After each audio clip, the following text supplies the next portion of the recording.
அஸ்ஸலாமு அலைக்கும் வரஹ்மத்துல்லாஹி வபரகாதுஹு. அன்பார்ந்த சகோதர சகோதரிகளே, நம்ம எல்லாரும் பகல்ல எல்லாம் வேலை முடிச்சிட்டு சோர்வா ஆகி போய் அப்பப்பான்னு படுத்து தூக்கம் போட போறோம்ல. ஆமாங்க, படுத்தா போதும்னு சும்மா தூங்கிடுறோம். ஆனாங்க, நம்ம தூங்க போறதுக்கு முன்னாடி ஒரு ரொம்ப முக்கியமான ஒரு விஷயம் இருக்குங்க. அத நம்ம எல்லாரும் தெரிஞ்சுக்கணும். நாம தினமும் அத பழக்கப்படுத்திக்கணும். ஏன்னு கேக்குறீங்களா? இப்போ நம்ம தூங்குறோம் பாத்தீங்களா, அது ஒரு குட்டி மரணம் மாதிரிங்க. நமக்கு தெரியாது அந்த தூக்கத்திலிருந்து திரும்ப எழுந்திருப்போமான்னு. நமக்கு அப்பவே மரணம் வரலாம், இல்ல காலையில எழுந்திருக்கலாம். அத நம்ம யார் கையிலயும் இல்ல, எல்லாம் அந்த அல்லாஹு தாலா கையில தான் இருக்கு. அப்படி இருக்கும்போது நம்ம தூங்க போறதுக்கு முன்னாடி ஒரு சின்ன துவா பிரார்த்தனை இருக்குங்க. இத நம்ம ரசூல் ஸல்லல்லாஹு அலைஹி வஸல்லம் அவங்க சொல்லி கொடுத்திருக்காங்க. ரொம்ப சிம்பிளுங்க, ஒரே ஒரு வார்த்தை தான். அது என்னன்னா, பிஸ்மிக நமூது வ நஹ்யா. இறைவா, உன் பெயரால் நான் மரணிக்கிறேன், தூங்குகிறேன், உன் பெயரால் உயிர் பெறுகிறேன், விழிக்கிறேன். இது புகாரி என்னும் நூல்ல 7395 பதிவு செய்யப்பட்டிருக்குங்க.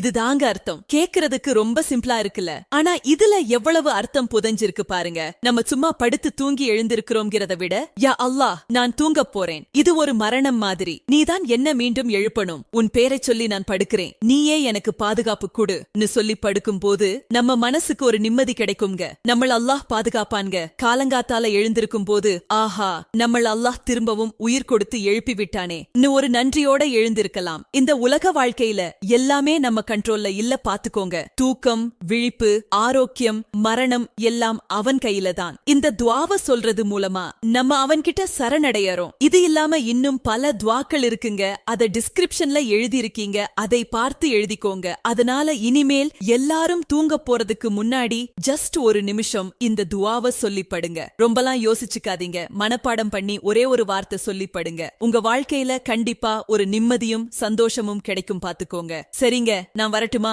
அல்லாஹ் உங்க எல்லாரையும் பாதுகாப்பானாக, பரகத் செய்வானாக. நன்றிங்க.